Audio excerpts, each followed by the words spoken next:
Nous allons donc reprendre maintenant notre travail par rapport à tout ce qui a trait à apprendre à observer. Vous vous rappelez, on avait démarré là-dessus. Au fond, quel est l'intérêt? Faites attention juste. Quel est l'intérêt de faire ce travail sur apprendre à observer? Apprendre à observer, c'est aussi apprendre à se poser pour pouvoir observer. C'est apprendre à sortir un petit peu de la course dans laquelle nous sommes au quotidien. C'est avoir envie aussi, à travers ce que nous allons découvrir autour de nous, de pouvoir ouvrir notre réflexion, notre pensée. Pourquoi est-ce qu'il est important d'observer? La plupart du temps, lorsque nous voyons quelque chose, notre tendance naturelle, c'est d'être en premier lieu dans un jugement. C'est la première manière dont on appréhende les choses. On les voit, et bien sûr, lorsqu'on voit soit une situation, soit un individu, on a tendance à vouloir le juger. Pourquoi le jugement? En vérité, on a besoin d'être rassuré et de savoir dans quelle case on va mettre cette personne que l'on vient de voir, que l'on vient de découvrir. Et sur la base de cela, eh bien, en l'enfermant dans une case, on arrive mieux à gérer la relation. Le problème du jugement, c'est que c'est quelque chose qui enferme. C'est quelque chose qui limite. Et c'est surtout ce qui définit l'être et l'autre à travers un moment de son existence et nous empêche de l'appréhender dans sa globalité.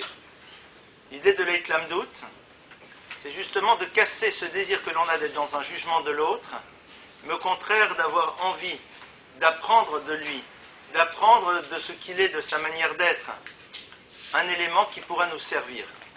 Alors on avait vu la semaine dernière qu'il y a cet enseignement connu qui nous dit Ben Zoma Omer Ezeu Chacham Aloben Mikol Adam.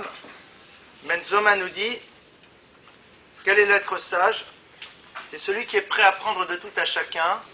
Chez Neymar, comme il y a marqué Mikol Melamda Iskalti, de tous ceux de qui je peux apprendre, je suis devenu plus sage. Rabbi Ovadia Mibartenora, donc un des commentateurs de la Mishnah, dit sur place Mikol Adam, celui qui apprend de tout individu, Afilou Katan Mimenu, même si cet individu est plus petit que lui, chez Kevan, chez Nochas al Kvodo, Velomet Minaktanim, Nikarim Advarim, Shechochmato, Idashem Shamaim, Velo Liitier ou Litper Ba, parce que si cette personne est capable d'apprendre de quelqu'un qui a priori n'est pas là pour lui apprendre quelque chose, c'est qu'on montre bien que son désir de savoir n'est pas pour pouvoir à travers son savoir s'élever au-dessus des autres, mais véritablement progresser. Vous avez certaines personnes qui ne sont prêtes à entendre un enseignement que de certains individus. C'est-à-dire, elles considèrent que leur standing les empêche d'être à l'écoute d'une personne qui n'a pas les capacités de leur transmettre. Alors bien sûr, il ne s'agit pas de standing. Si demain j'ai envie d'apprendre de la physique, de la chimie, ou de la philosophie ou autre chose, je préfère que la personne qui va me prodiguer cet enseignement ait des capacités et un savoir réel dans ce domaine. Sinon, aucun intérêt, c'est la perte du temps. Par contre, si je suis prêt à voir dans chaque rencontre la possibilité d'apprendre quelque chose, alors je montre bien que c'est un désir avant tout de savoir, de connaître qui habite l'individu qui fonctionne de cette manière. Comment est-ce qu'on fait pour apprendre de tout à chacun? On a vu tout d'abord en bloquant l'idée du jugement et en essayant d'extraire d'une situation ce qu'elle va pouvoir nous apprendre. L'exemple numéro 1 que Rav Wolbe nous donne est le suivant. Il y a un texte de la Gemara du Talmud qui dit Rebbe Omer lamanismecha parshat nazir le parshat sota lomar locha shekolaroué sota bekilkula yazir atzmo minayayin. Rebbe donc c'est un enseignement, un des maîtres de la Mishnah, le maître par excellence d'ailleurs, il nous dit la chose suivante, pourquoi il y a eu juxtaposition entre l'enseignement du nazir et de la sota. De quoi s'agit-il? La Torah nous parle d'un individu que l'on appelle nazir. Qui est le nazir? C'est une personne qui prend sur elle un moment de ne plus boire de vin et de tout ce qui touche à la vigne pendant 30 jours et de ne pas toucher à sa chevelure. Alors, cette personne-là peut prendre ce vœu de naziréa pour 30 jours, ou alors 30 jours reconductibles, et les maîtres font remarquer que ce texte qui nous donne les lois afférentes à cet individu est juste à côté d'un autre texte qui nous parle de la sota. Qu'est-ce que la sota? La sota, c'est la femme, non pas qui est soupçonnée d'adultère, mais à qui son mari a interdit de fréquenter de manière trop assidue un individu et surtout de s'isoler avec lui. Un homme voit que son épouse fréquente de manière trop assidue un autre homme et lui dit, voilà, je te demande, non pas de ne plus lui fréquenter, mais de ne pas t'isoler avec lui. Altisterie. Ne t'enferme pas avec cet homme. Il faut croire que si un homme est obligé de dire à son épouse de ne pas s'enfermer avec un tiers, c'est sans doute la situation, elle ne doit pas être banale au niveau du couple. Néanmoins, la Torah nous dit que s'il y a par la suite à nouveau un événement de ce type, le mari avait la liberté d'amener son épouse au Beth Amikdash, au temple, et de procéder là-bas avec elle à une cérémonie qui permettrait de savoir si oui ou non ses soupçons étaient justifiés ou non. Avec juste un petit détail que beaucoup ignorent, c'est que si cet homme dans son existence n'a pas été blanc-bleu dans ce domaine, sa femme a pu faire toutes les erreurs du monde, la sota ne fonctionne pas. C'est pas juste si quand il était marié, c'est pas juste, c'est comme ça que dit la Gemara. Oui, c'est normal. C'est-à-dire que si le mari, dans la vie de couple ou avant sa vie de couple, bien sûr, n'a pas été blanc-bleu dans ce domaine-là, c'est-à-dire s'il n'a pas tout simplement respecté ce que la Torah lui demande de respecter dans cet univers-là, alors on dit, ben, même si sa femme aurait fait toutes sortes de bêtises, ça ne fonctionnera pas. C'est-à-dire que concrètement, elle boira ses fameuses eaux, il ne se passera rien, alors qu'en vérité, peut-être qu'il s'était passé des choses. Donc déjà, si un mari a amené son épouse là-bas, c'est que lui-même devait être super clean dans cet univers. On peut imaginer qu'un homme qui a toujours essayé d'être clean, enfin qui l'a toujours été, depuis le moment où il aurait pu faire des bêtises, jusqu'à son mariage et après son mariage jusqu'au moment où il se trouve dans cette situation-là, qui se trouve avec une femme qui elle-même est dans une situation dans laquelle il ne lui dit pas, écoute, j'ai pas trop envie quand même que tu sortes le soir à dîner avec ce monsieur, ce qui est déjà un peu moyen, mais où il lui dit altisterie, c'est-à-dire ne t'enferme pas avec lui, c'est relativement rare. La sota telle qu'elle est décrite dans la Torah, si on la remet dans une perspective globale, puisque s'il l'amène, c'est que lui sait que de toute façon, dans cette dimension-là, il a toujours été respectueux des lois de la Torah. Donc un homme qui a été toujours respectueux des lois de la Torah, dans la relation masculin-féminin, et qui se trouve dans une situation d'amener sa femme dans la position de sota au Beth Amikdash, ça ne doit pas être banal.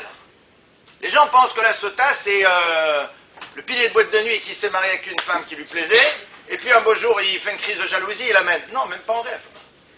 C'est pas ça le cas. C'est pas du tout ça le cas.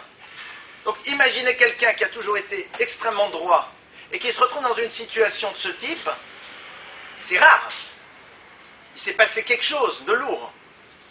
Donc déjà, ça nous calme un petit peu dans la vision que d'autres nous proposent de la sota, qui est, oui, les hommes font ce qu'ils veulent, et puis après, ils soupçonnent sa femme, shum davar, l'onachon. D'accord? Donc déjà ça, d'avoir... Maintenant, si il était dans une situation pareille, oui, il l'amène, bien sûr, elle a l'obligation d'y aller. Maintenant, on continue. Donc ça, c'était juste pour vous donner quelques informations, parce que je pense que c'est important. On a souvent une vision qui est complètement fausse, parce qu'on nous a raconté n'importe quoi, et on oublie de regarder ce que les textes nous disent. Alors, la Gemara dit, l'amanismecha parshat nazir le parshat sota. Pourquoi y a-t-il juxtaposition entre l'histoire du nazir et de la sota? L'omar locha, c'est pour t'apprendre. Chez kol haroé sota bekilkula yazir atzmo min hayayin, que tout celui qui voit une sota dans sa déchéance, alors yazir atzmo min hayayin, décidera lui aussi de s'écarter du vin. Traduction. Yeravolbe, amitlamed yodea. Celui qui est dans une démarche dans laquelle il a envie d'être dans des zones d'apprentissage permanente, il sait parfaitement כי כל עבירה שהוא רואה אצל זולתו גם הוא עצמו עלול להיכשל בה כאשר הוא בעל יצר הרע כמותו. Il sait parfaitement que toute avéra, toute transgression qu'il voit chez l'autre, il a lui aussi la possibilité de la transgresser parce qu'il a le même yetzer hara que l'autre. Quelqu'un qui est mitlamed, il sait très bien que l'erreur que l'autre a faite, il aurait pu parfaitement la faire lui aussi. Parce que tu as toi aussi un yetzer hara. Il a un yetzer hara auquel il n'a pas su résister, et toi tu n'as pas de yetzer hara, l'onachon, tu as un yetzer hara comme lui. La reine, Biroto sota benivula enol mitraim al mushret et azot.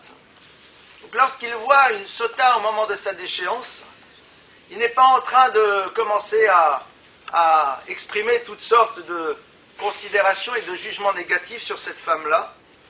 Et la miyadomit bonen echu higia le matzav hagum. Mais immédiatement il réfléchit, mais qu'est-ce qui a fait que cette personne-là n'a pas su résister à son yetzer hara? Parce que moi aussi, j'aurais pu être à sa place. Et à ce moment-là, qui bevadaï srok vololut ayubocha, ou shiatyain nasta et shela, ou miyadum kabel alatzmo vzeirut me'ayain shelo yafit gamoto laredet shachat.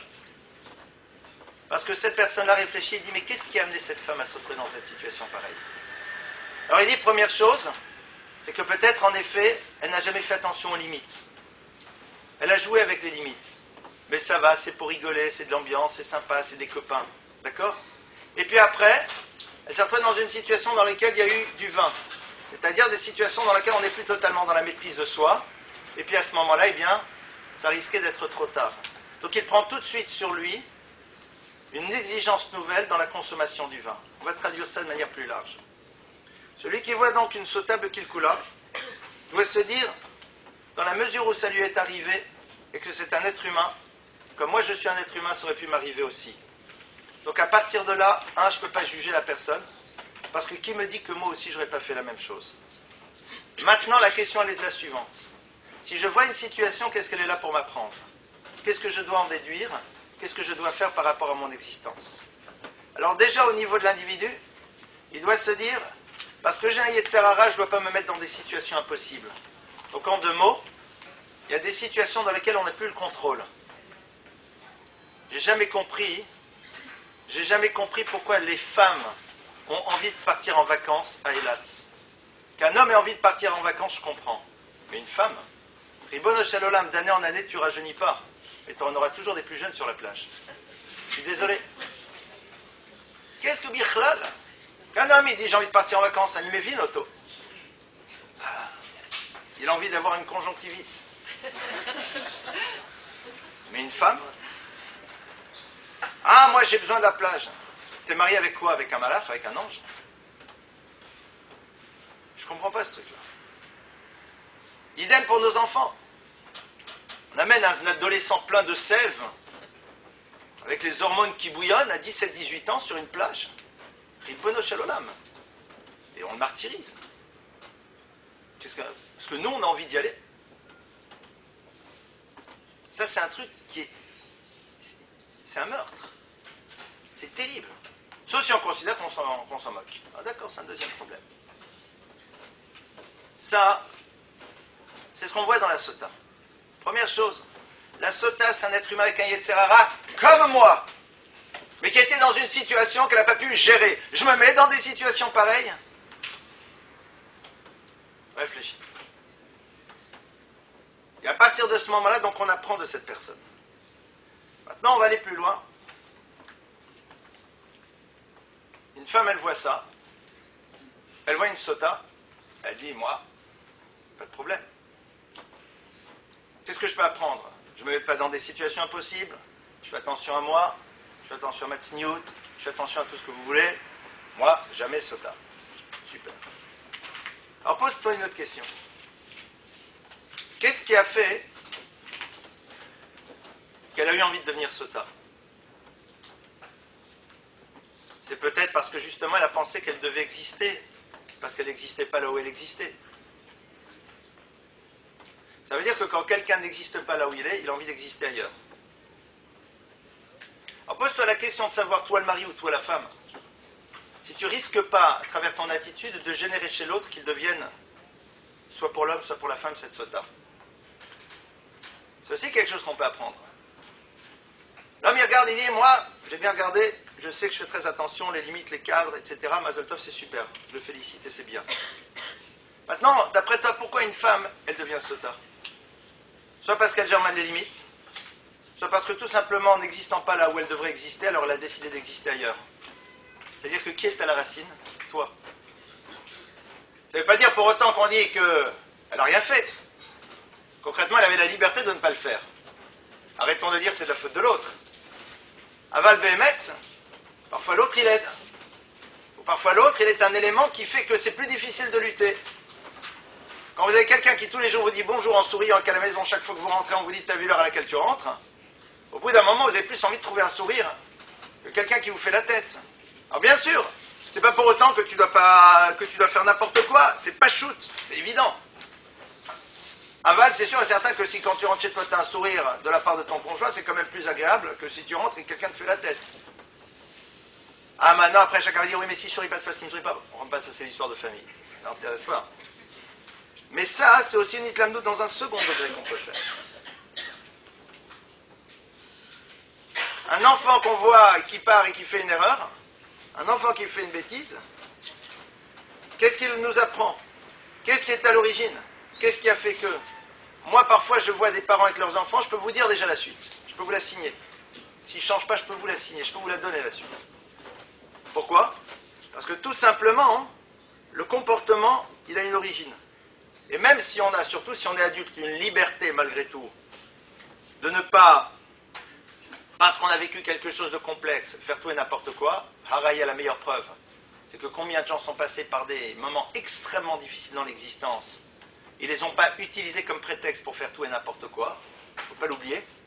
Mais néanmoins, si moi j'apprends, je dois me dire qu'est-ce que de mon côté je dois faire pour faire en telle sorte que l'autre ne se retrouve pas dans une situation pareille.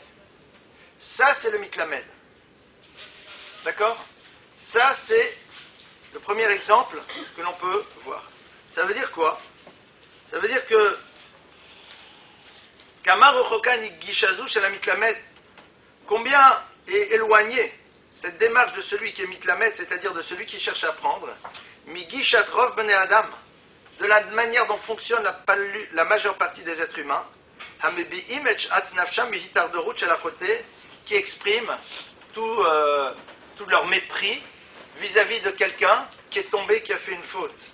Mibli le hitbonen, sans prendre le temps de réfléchir, kama krovim hem kem chazu shalom likashel baverot domot, sans réfléchir que eux aussi peuvent exactement tomber dans des mêmes transgressions ou des transgressions qui sont plus ou moins les mêmes parce qu'ils ont le même Yetzer Hara. La personne elle est là, elle regarde quelqu'un qui a volé, qui a pris dans la caisse, il dit c'est honteux, machin, etc. et tout. Parce que lui il a un problème de Yetzer Hara sur l'argent. Mais toi tu as un Yetzer Hara dans la colère. Manish t'en aucun. Le vrai problème, je vais vous dire où il se trouve. C'est qu'on est dans un dor, dans une génération dans laquelle on oublie que faire un moment, ne pas faire, pardonnez-moi, ce qu'Akadosh Baruch Hu nous demande, c'est essentiellement dans des choses qui sont définies comme étant visibles. Mais je vais vous dire, celui qui a fait une faute dans quelque chose de visible, de vraiment interdit, paradoxalement, il a plus de chance. Pourquoi? Parce que quand vous êtes parti, quand on part et qu'on mange un sandwich, un jambon beurre, et qu'on sait que c'est assourd, le jour où on réalise que c'est assourd, on n'a qu'une envie, c'est de faire tchouva. Donc on a des chances de changer. Parce qu'on réalise que c'était moyen ce qu'on a fait. Parce que c'est moyen.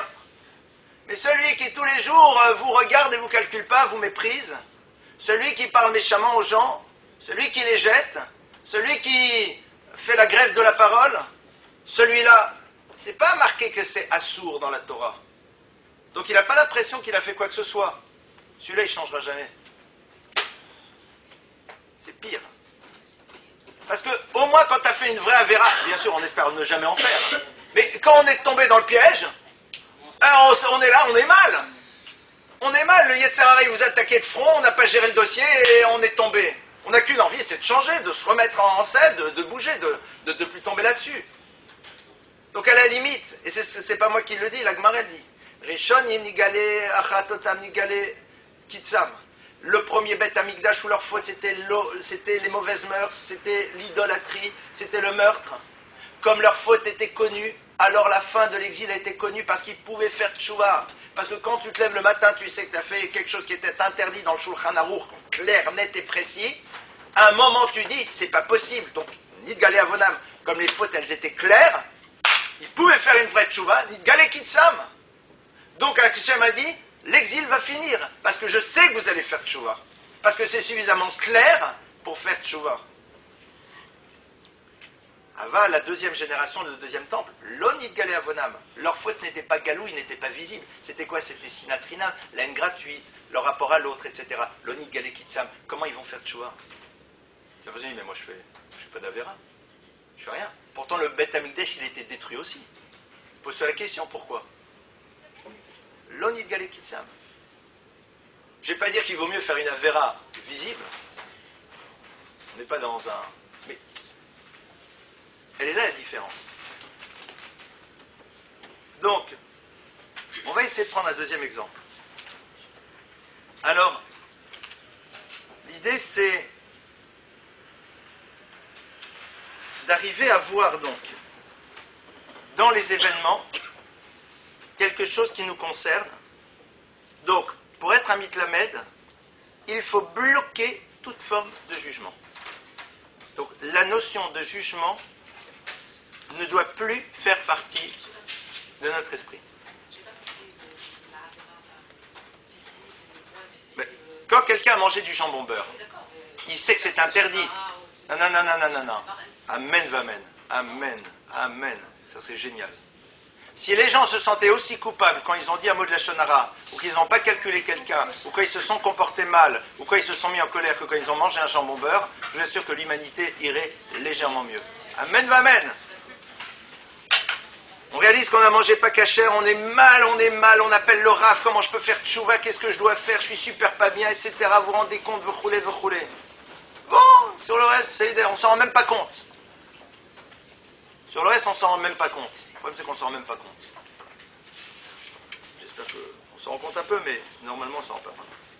Maintenant, donc la démarche pour ça, elle va être très intéressante. Pourquoi? Parce qu'elle va nous permettre au quotidien de garder une relation claire avec les autres, parce que quand on n'est pas dans le jugement, donc on peut être dans la continuité de la relation. Quand on est dans le jugement, c'est le positionnement que l'on va avoir vis-à-vis de l'autre qui change. Et donc, c'est toute la relation qui se transforme. Ça va être déjà un point extrêmement important. Deuxième chose, pour faire ce travail de Hitlamdout, il faut avoir envie de se remettre en cause à travers les événements que l'on voit et considérer que nous sommes des êtres perfectibles. Or ça, ce n'est pas le cas de tout le monde. Il y a beaucoup de personnes qui pensent que le jour de gloire est arrivé et qu'elles, en effet, leur seule dimension de perfection, c'est dans ce qu'elles doivent faire en plus.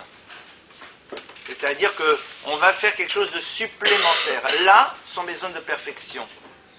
On raconte, je ne sais plus sur qui, est-ce que c'est sur le Chazon Ish ou un autre, qu'un jour il est rentré, il a écouté un cours d'un Rav célèbre en Eretz Israël sur le Shalom Bayit, sur la manière dont un mari doit se comporter à la maison réciproquement. Là, comme il parlait à des hommes, donc il parlait aux hommes. Il y a aussi des cours pour les femmes. Donc, ce Rav, qui était un Rav extrêmement grand, élevé, quand le cours est terminé, il a été voir celui qui donnait le shiur, il m'a dit « Ah là là, mais comment tu savais, pourquoi tu m'as parlé juste à moi ?» Mais c'était pas une posture. Béhémet, il s'est senti concerné par toutes ces paroles et il réfléchissait, il se remettait en cause. Et pourtant, c'était pas n'importe qui, loin s'en faut. Ça, pour pouvoir être mitlamed, il faut considérer que le jour de gloire n'est pas arrivé. Et que sur beaucoup de choses, il y a lieu d'avancer, de se transformer, de se raffiner, de se développer, et que la vie, c'est une évolution constante, dans tous les niveaux, dans toutes nos manières d'être. Je vais vous dire, il n'y a pas de plus grand bonheur que de se voir dans une situation identique, mais de voir que dans une situation identique, nous ne fonctionnons plus de la même manière. Nous sommes différents. Il n'y a pas de plus grand bonheur. C'est là où on voit qu'il y a quelque chose qui s'est construit. C'est là où on voit qu'il y a des choses qui ont avancé. C'est là où on voit qu'il y a des choses qui ont véritablement évolué. Alors, ça c'est la première règle. Seconde règle, c'est d'apprendre à ne pas voir l'événement, mais à voir ce qu'il peut nous apprendre. Donc, ne pas être dans une analyse factuelle, mais conceptuelle. On ne regarde pas les faits, mais on regarde quelle est l'idée qui est présente derrière cela. Je redonne l'exemple que je donne depuis à peu près 12 ans, 13 ans, qui est marqué dans le livre, mais c'est pas grave, j'ai dit que je recommençais. C'est l'histoire des deux messieurs qui se disputent pour une place de voiture. D'accord ? Lorsqu'on voit deux personnes qui se disputent pour une place de voiture, on considère que c'est ridicule. Pourquoi ? Parce qu'on ne se bat pas pour une voiture. On ne se bat pas pour une place de voiture. Il ne faut pas exagérer. Maintenant, ces deux personnes, pourquoi est-ce qu'elles se disputent ? Première option, il y a un escroc et il y a un honnête homme. Ce que j'ai vu ce matin, l'honnête homme, c'était celui qui était tranquillement rangé en attendant que l'autre sorte, et l'escroc, c'est le gars qui est passé par derrière pour pouvoir prendre la place. Là, c'était manifestement un escroc et un honnête homme. Et parfois, il arrive que les deux soient deux honnêtes hommes, deux honnêtes personnes. Les deux ont vu la place en même temps, et aucun a vu que l'autre a vu la place en premier. Donc les deux sont persuadés qu'ils ont vu la place en premier. Ils sont persuadés, au plus profond d'eux-mêmes. C'est pas qu'il y en ait un qui sait que l'autre a vu, et puis bon, après j'essaie de l'apprendre. Alors, à ce moment-là, la question elle est la suivante. Si je me dispute, si je commence à me battre, pourquoi je me bats moi dans la vie ? Je me bats parce que j'ai envie de gagner. Si je sais que le combat est perdu d'avance, ça ne sert à rien de se battre. Tu n'auras pas ta place, et à la limite ta carrosserie elle aura des coups. Qu'est-ce que tu as gagné ? Rien. Donc va-t'en. Il y a des gens bêtes qui se battent juste pour au niveau de leur orgueil. Ouais, je me bats, je me laisse pas faire. Sois intelligent. Il y a un grand principe. Al tiet tzodek tiet chacham. En hébreu c'est génial. Al tiet tzodek tiet chacham. Ne cherche pas à avoir raison, cherche à être intelligent. Tu sais c'est quoi ? C'est le bonhomme qui voit que le feu, il est dans les passages piétons. Il y a le clignotant qui dit que c'est vert pour les piétons. Il voit une voiture qui arrive à 60 à 80 à l'heure. Il dit, mais c'est mon droit. Tiens, chacham. Fais chacham, laisse-le passer. Ah, j'avais raison, d'accord, mais t'es à l'hôpital. Al tiet tzodek, tiens, chacham. Je suis désolé, hein, c'était vert pour moi. Alors, l'autre il te fait un refus de priorité. Tu fonces, c'est il fait un refus de priorité, vas-y, passe. Donc, il y a des gens malheureusement qui oublient ce principe-là. Ils cherchent à avoir raison. S'ils pensent qu'ils ont raison, ils sont un chacham. Voilà la suite. Alors ici, les deux sont deux honnêtes hommes. Donc a priori, pourquoi ils se battent ? C'est que normalement, chacun pense qu'il va gagner. Si un était sûr de perdre dès le début, sauf s'il est bête, il ne se bat pas. Donc, qu'est-ce qu'on apprend d'ici ? Alors nous, quand on voit ça, on se dit, c'est un peu honteux, deux adultes qui se battent pour une place de voiture.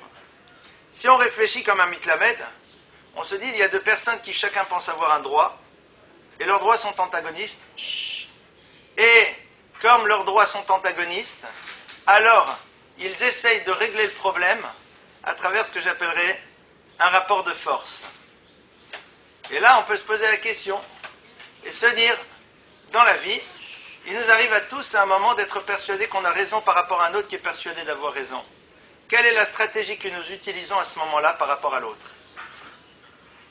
Et on va voir qu'on utilise la même. On ne se bat peut-être pas avec des coups de poing, on utilise le même système. Combien de personnes disent « Mais attendez, je ne comprends pas, mais il a tort, c'est pas comme ça que ça doit être. » Et l'autre personne est persuadée de la même chose. Donc vous avez deux êtres qui sont chacun persuadés. Alors pourquoi vous l'avez frappé ? Parce que c'est insupportable. J'avais raison. Pourquoi vous l'avez insulté ? Pourquoi à ce moment-là vous lui avez fait mal ? Pourquoi vous lui avez fait peur ? Pourquoi vous l'avez menacé ? Pourquoi vous ne l'avez pas calculé ? Pourquoi vous lui avez arrêté de lui parler ? Pourquoi ? Mais attendez, mais c'est normal. Mais l'autre aussi dans la voiture, il est persuadé c'est normal, il doit avoir la place. Si on regarde les choses de cette manière, on va voir que l'histoire des deux bonhommes qui se battent pour une place de voiture, ça nous concerne combien dans le quotidien ? Combien de fois dans la vie, On est persuadé d'avoir raison par rapport à quelqu'un qui est persuadé d'avoir raison. Posons-nous la question. Et moi, ce que je trouve génial, c'est la personne qui dit, mais attendez, mais c'est normal, mais c'est pas possible. Mais c'est comme le bonhomme, il dit, mais je l'ai vu en premier, mais attendez, mais c'est pas normal. C'est la même chose. Et la personne ne peut même pas imaginer. Je lui dis, mais qui vous dit? Mais attendez, mais je sais. Ça doit être comme ça, c'est pas autrement. Qu'est-ce qu'on fait? On se met des coups de poing, soit physiquement, soit symboliquement.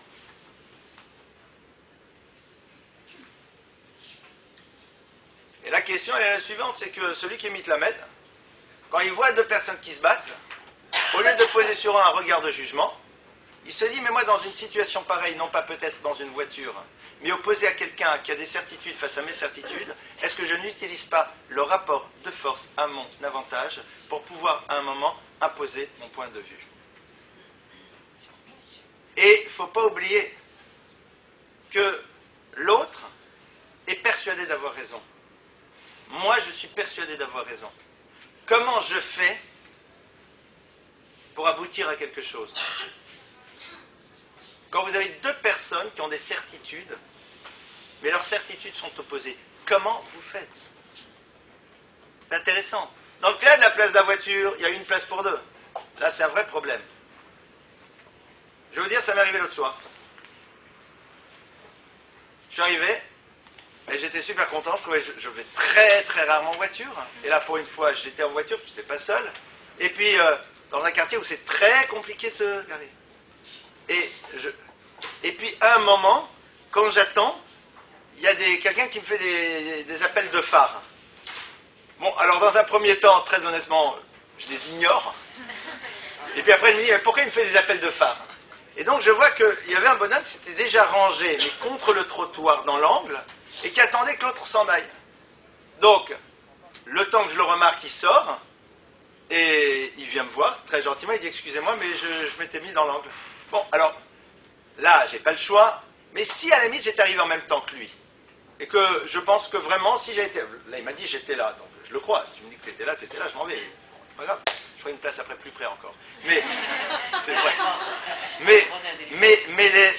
Non, c'est du mazal en direct, parce que je t'ai accompagné. Donc, sinon, qu'est-ce qu'on fait? Alors, si moi j'ai une bonne raison, je vais la lui donner. Je dis, excusez-moi, je dois amener un enfant chez le médecin, on est très en retard. Est-ce que ça vous dérange? Si lui me dit, mais moi aussi j'ai un rendez-vous urgent, bon, c'est idéal. Donc après, c'est à nous de savoir comment on fait. Et on expose à un moment les raisons pour lesquelles on aimerait que ce soit notre certitude qui emporte. Le mitlamed, quand il voit ça, il se prépare à la situation. C'est-à-dire, comme je sais que dans la vie, je me retrouvais, c'est évident dans la situation des deux voitures, c'est le pachout. Et que dans cette situation-là, il va bien falloir qu'à un moment, on trouve une solution. Parce que soit je suis avec un malhonnête homme, soit je suis avec un honnête homme. Et si c'est un honnête homme, alors lui il dit, mais moi je pense que j'ai raison, et moi je pense que j'ai raison. On fait quoi? On utilise le rapport de force, c'est pas possible. Alors qu'est-ce qu'on fait?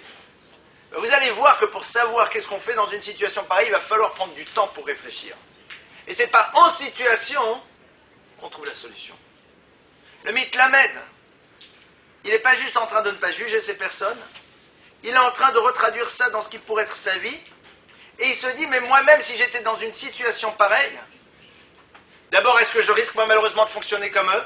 Et on va réaliser que malheureusement, souvent c'est ce qu'on fait. Et si on n'a pas envie de fonctionner comme eux, comment on fait? C'est une vraie question. Qu'est-ce qu'on fait? Est-ce qu'il y a un couple dans le monde dans lequel, à un moment, on n'a pas été persuadé chacun d'avoir raison, et nos deux pensées étaient complètement opposées?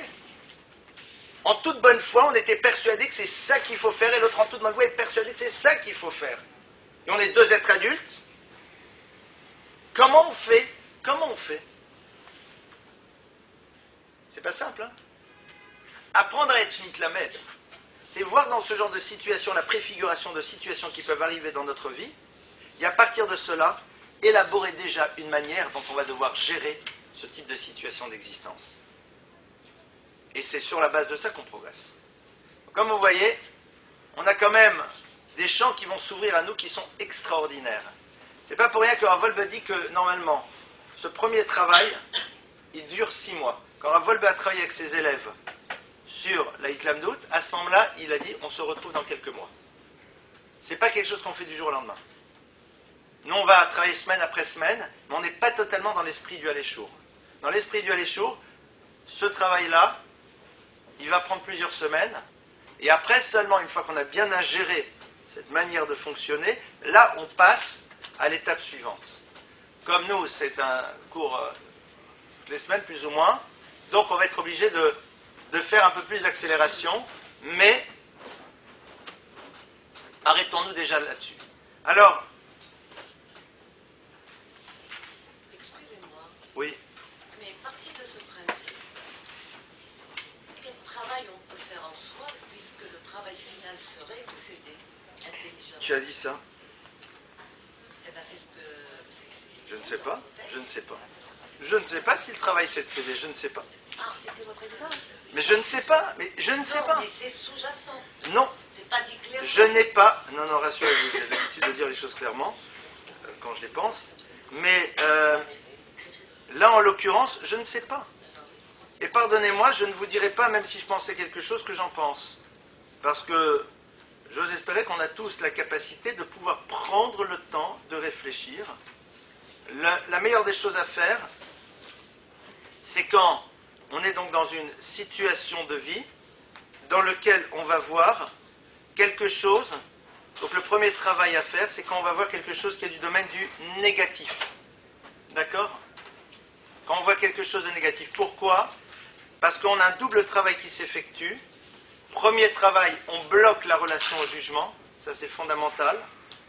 Et second travail, si on se sent concerné, nous aussi, par la situation, soit dans sa réalité concrète, qui aurait pu faire partie aussi d'une zone dans laquelle on aurait pu se retrouver, ou alors, on s'extrait de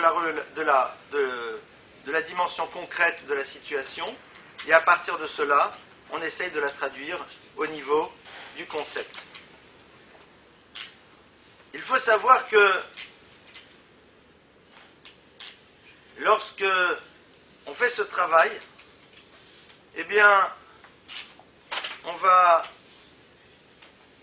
ça va nous permettre de ne pas tomber en premier lieu dans cet orgueil dont on avait tellement peur. Le mitlamed, ce n'est pas celui qui est dans une démarche d'action. C'est celui qui, avant tout, prend une posture d'observation. La question, elle est, est-ce que nous sommes prêts à mettre en place cette posture à chaque moment de notre existence? C'est-à-dire de se mettre dans des zones d'observation dans lesquelles on n'est pas là pour décerner des bons points ou des mauvais points à quelqu'un, mais de savoir qu'est-ce qu'on va pouvoir en apprendre dans la manière dont il va fonctionner.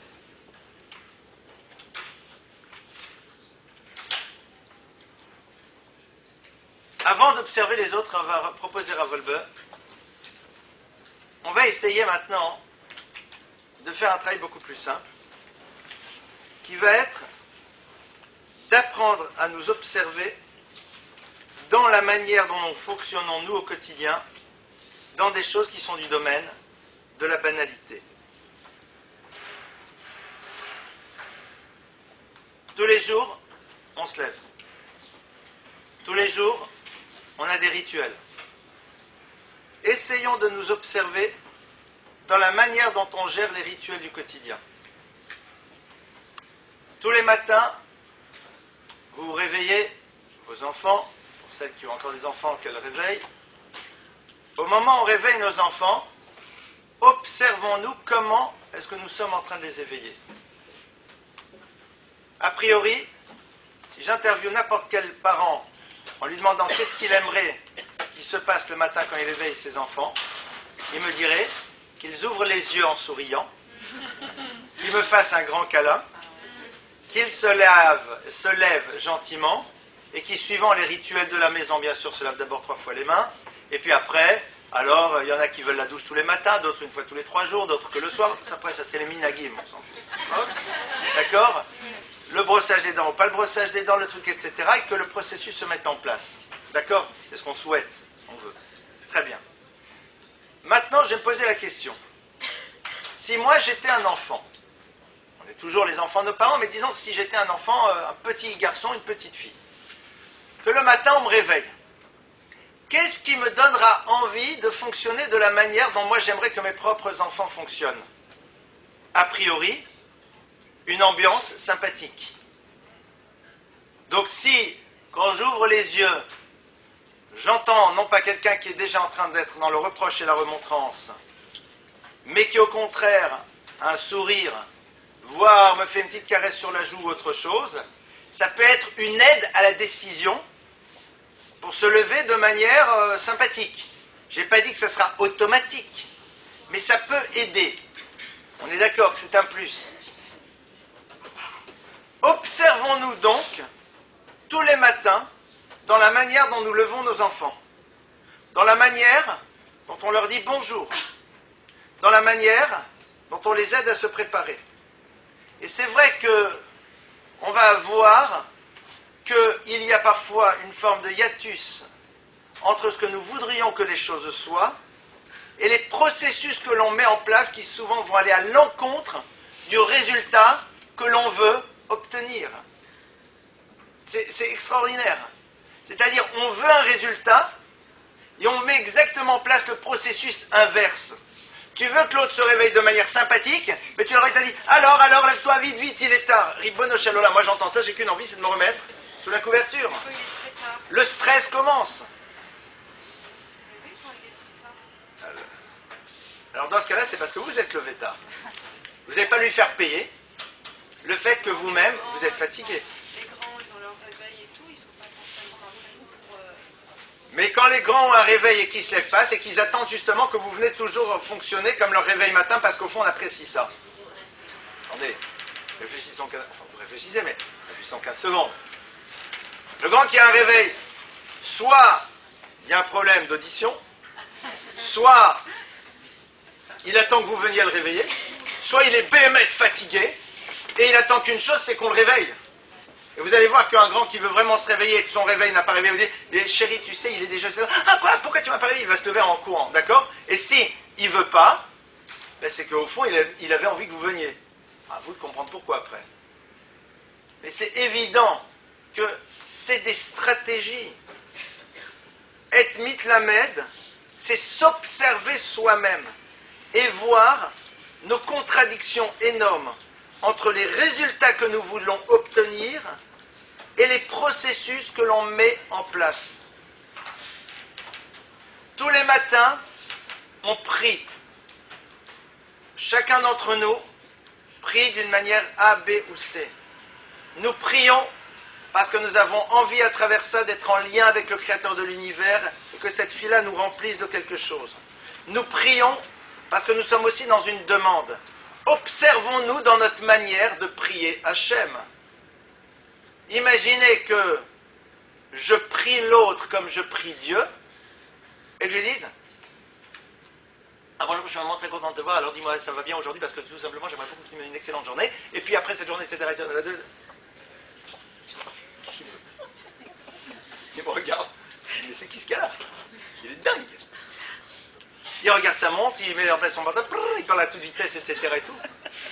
Moi, je préfère qu'il me dise « Bonjour, comment vas-tu? Je suis vraiment heureux de te voir. Écoute, je sais que tu peux me donner une bonne journée aujourd'hui si tu es sympathique. Alors, fais en telle sorte que ma journée soit bonne. » Plutôt que « Bonjour, comment vas-tu? Alors, je suis sympathique, et que je sois sympathique. » Demande-moi 3 trucs, et que ça soit intelligible, que j'ai l'impression que tu me parles.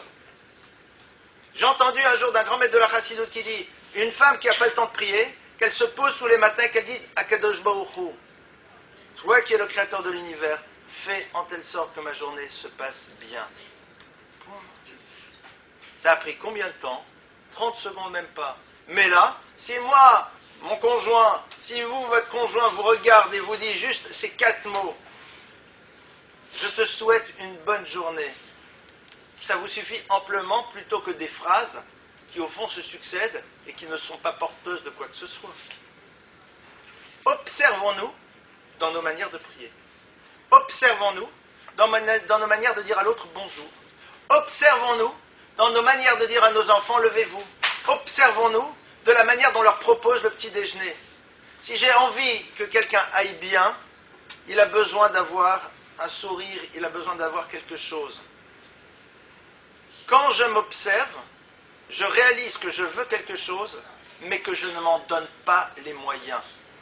Alors tu as envie d'un résultat, donne-toi les moyens d'y accéder. Pour pouvoir prendre la mesure de la manière dont je fonctionne, il faut s'observer. Et ce travail-là, donc je vais vous dire, il est passionnant. Il est passionnant parce que on va d'abord découvrir qu'on a tous, qui n'en a pas, des dysfonctionnements et des contradictions. On en a tous. Ceux qui sont très, très forts pour nous les faire émerger, ce sont nos enfants. Ils les voient.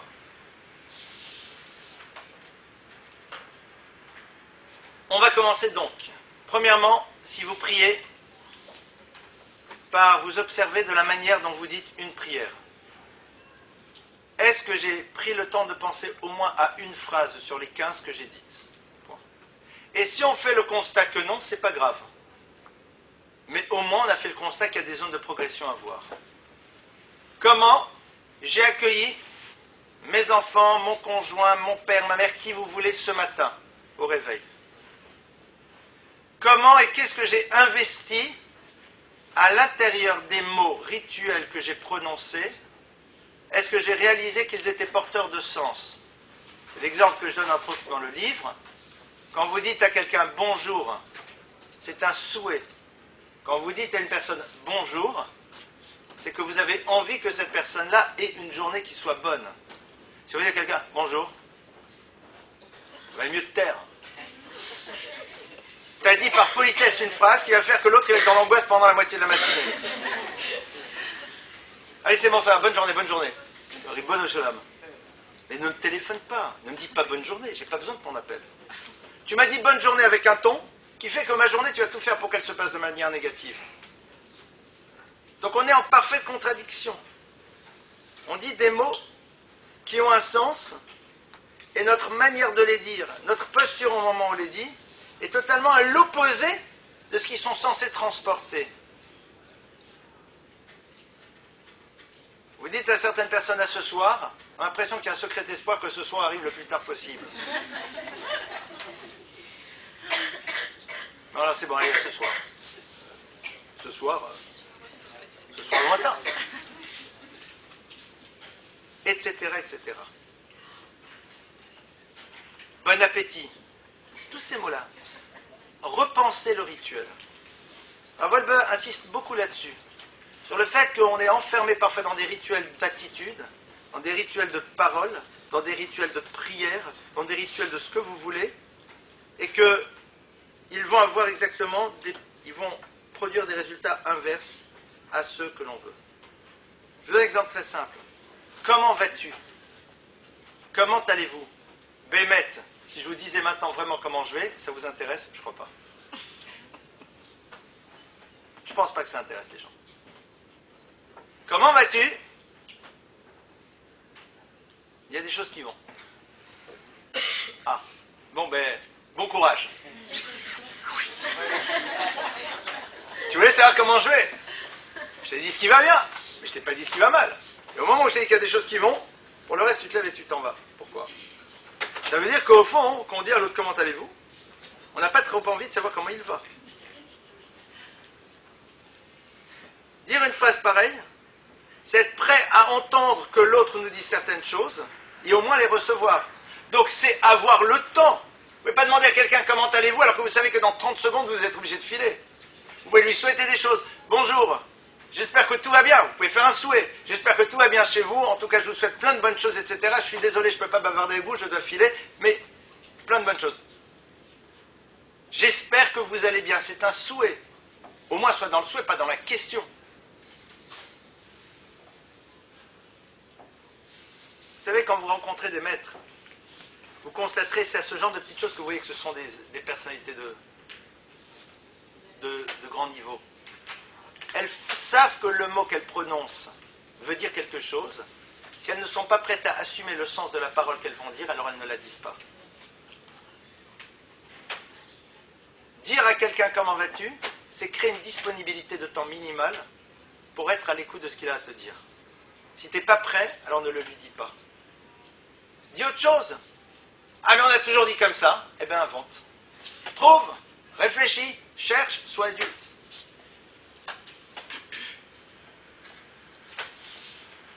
D'ailleurs, les enfants ne s'y trompent pas. C'est que quand vous leur demandez comment est-ce qu'ils vont, ils ne vous répondent jamais. Vous n'avez pas remarqué? Ah, les enfants, ça va bien? Éventuellement, oui, oui, ils disent toujours oui. C'est génial. Parce qu'ils savent très bien qu'au fond, on n'est pas prêt à entendre. Donc ils n'ont pas fou. À quoi ça sert de répondre? L'adulte, par politesse, il va te répondre. Quand un enfant réalise qu'on est prêt à être à l'écoute, Bémet, quand vous lui posez la question, il vous répond. C'est ça qui est très intéressant. Si vous, dans votre tête, vous faites ce travail, et vous êtes dans cette posture d'être prêt à prendre du temps, ça peut être 1 minute parfois, mais 1 minute c'est beaucoup. Pour être véritablement à l'écoute de sa réponse, alors là, l'autre le pressent, et l'autre n'a pas peur de dire. Si l'autre réalise que la parole c'était juste parce que ça se fait, ça ne l'intéresse pas, parce qu'il sait très bien qu'au fond, c'était une parole rituelle. Voilà donc le travail que je vais vous demander de faire. Donc, concrètement, 1, je vais vous demander de travailler sur le jugement. Bloquez vos jugements. D'abord parce que souvent on juge faux, on juge mal, et on juge de manière parcellaire et fragmentaire certaines choses. D'accord? Vous vous rappelez de... Attendez, c'était dans quel Tintin, celui-là? On a marché sur la Lune, vous vous rappelez? Vous ne rappelez pas de Tintin dans le machin? À un moment, il y a une scène très intéressante. Il faut lire un peu, toi. Quand il était à l'Aïchiva, on se faisait des interrogations sur les Astérix et les Tintins tous les samedis soirs. Alors, à un moment, le professeur Tournesol est dans une pièce. Faites pas semblant que vous ne connaissez pas. Et le capitaine Haddock et Tintin sont dans une autre pièce et voient un bonhomme qui a un grand marteau et qui va taper sur une forme de casque en verre qui est sur la tête de Tournesol. Donc ils se précipitent, parce qu'ils ont peur que l'autre ait envie d'ossir leur ami. Et puis il dit non, non, il est en train de tester un casque parce qu'il va aller sur la Lune. C'est-à-dire, si vous arrêtez juste sur cette photo, vous voyez le bonhomme qui levait le casque, celui-là, quand vous le voyez dehors, vous dites, eh ben dis-moi, hein, quelle horreur. Mais il était en train tout simplement sur la demande de faire l'autre ça. De la même manière, je vous donne l'autre exemple. Vous voyez une personne qui est là et qui est en train de geindre, vous la voyez, elle est là, elle est toute rouge, elle transpire, elle a l'air de souffrir terriblement. Vous dites, ah là là, qu'est-ce qu'elle souffre? Non, elle est dans une salle de sport, elle est en train de battre son propre record. C'est-à-dire, vous avez vu quelque chose qui est fragmentaire, et vous en avez fait une lecture globale. Donc déjà, on sait très bien qu'un événement, c'est un événement qui doit être pris dans un cadre, et donc, bloquer le jugement, ça va être un premier travail. Le travail sur apprendre à observer les événements de manière générale, on en a parlé un petit peu, je vous demande de ne pas le faire pour l'instant. L'idée de la sota, etc., pour l'instant, on en a juste parlé parce qu'un Volba en parle, et pour l'instant, premier travail, blocage du jugement. On ne juge pas. Pourquoi? Parce que moi, je ne sais pas ce que ça veut dire, et même si ce que j'ai vu c'est objectivement mal, d'abord il faut en être sûr, hein. Et deuxièmement, moi aussi j'ai un Yetzer Hara, et moi aussi j'aurais pu faire la même chose, point. Donc déjà, ça on met de côté. Deuxième travail à faire, apprendre à s'observer. 2 points. S'observer sur des rituels. Donc vous en prenez un, et vous essayez de vous observer. Pas de vous dire, ah mais c'est vrai, je dis quelque chose et je ne le pense pas. C'est pas bien, non, non. Observer, faire le constat qu'en effet, on peut dire quelque chose, et au fond ne pas prendre à la mesure de la parole qu'on est en train de dire. Que ça soit dans la tfila, ou que ça soit dans le rapport à l'autre. Pour dans un second temps, et je conclue là-dessus, faire en telle sorte que, au moins sur une bénédiction, s'il s'agit de la prière, ou alors sur un bonjour, qu'on y mette réellement le sens. C'est-à-dire, choisissez au moins une personne à qui, quand vous allez dire bonjour, lorsque vous la voyez, vous mettez dans le mot ce qu'il représente réellement, et la personne va sentir, à travers ce bonjour, véritablement, le désir et le souci que vous avez que sa journée se passe de belle manière, même si vous n'avez aucune forme d'intervention dans sa journée, c'est pas grave, c'est l'expression d'un vrai souhait. Voilà ce travail que je vous demande à vous de faire, et de ne pas dire à vos enfants ou à vos conjoints de faire, c'est vous qui faites le travail pour vous-même, et ça vous concerne à vous.